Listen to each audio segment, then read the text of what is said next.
Hello and welcome to On Preaching, a podcast from St. John Chrysostom Parish. Today, Father Brian Zumbrum reflects on John chapter 10, verses 27 to 30, the Gospel reading for the fourth Sunday of Easter, May 11th, 2025. So I've never met anyone quite like my mother when it comes to hospitality. My entire life, I have both witnessed her legendary ability to make others feel welcome and at home, and have been the beneficiary of it more times than I could count. I remember as a child, my dad would arrive from work with several interns from Mexico that he was working with over the summer.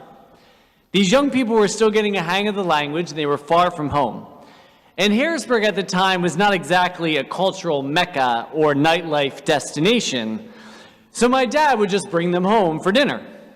And it never seemed to matter how late notice or how many would show up, my mother would always have this feast prepared, attentive to every dietary preference and restriction. And then she would make sure that her children were prepared to entertain our guests with raucous games of foosball in the basement. Shocker, I got smoked every time, and my own brothers abandoned me for the interns, leaving me alone on my side.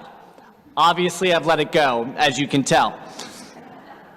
As we got older, her hospitality seemed only to expand, rolling out the red carpet for my friend and his boyfriend the first time they arrived as a couple, hosting graduation parties where literally 100 people would be in our house.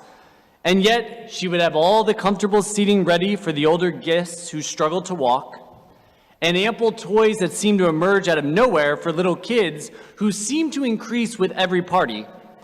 She would somehow find time to talk to every guest, find out who they were, listen to their story, find out why they were in her house.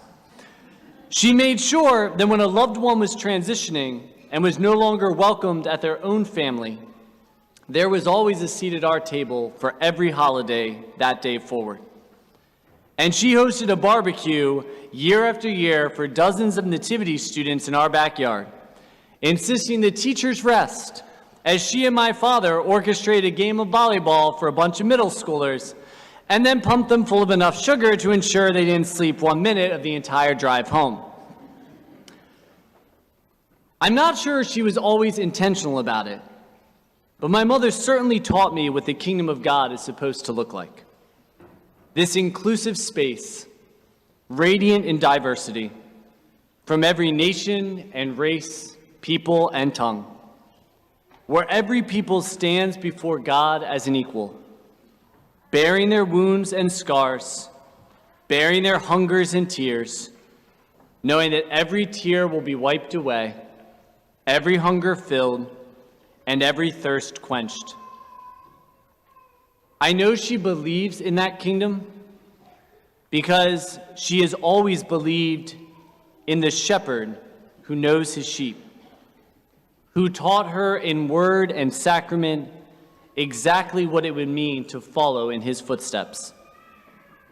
And in turn, this day, we're invited to learn from that same shepherd. We are invited to know the other as we ourselves are known, to listen to their story, to reflect on their experience, to carry their crosses, to laugh when they laugh, and weep when they weep. We should not be afraid in the face of the one who differs from us. We should not be afraid to read their books. We should not be afraid to learn about their history. We should not be afraid of how another prays or speaks, loves, or moves through the world. Be not afraid, Jesus declares again and again and again. Be not afraid. For that other is your own sister, your own brother. We are invited this day to hold the other as we are held, to gently hold their lives close to our own heart, to witness the suffering of another and let it crack our hearts wide open, to shatter every rationalization and justification, every political ideology or selfish motivation that would allow us to stand in the face of someone's pain and not feel what they are feeling. We are invited to throw open the doors of our home and of our church, welcoming in the multitudes without counting, bringing out the richest food and the choicest of wine, washing their feet dusted from the journey, and preparing for them the most sacred and prominent seat of honor.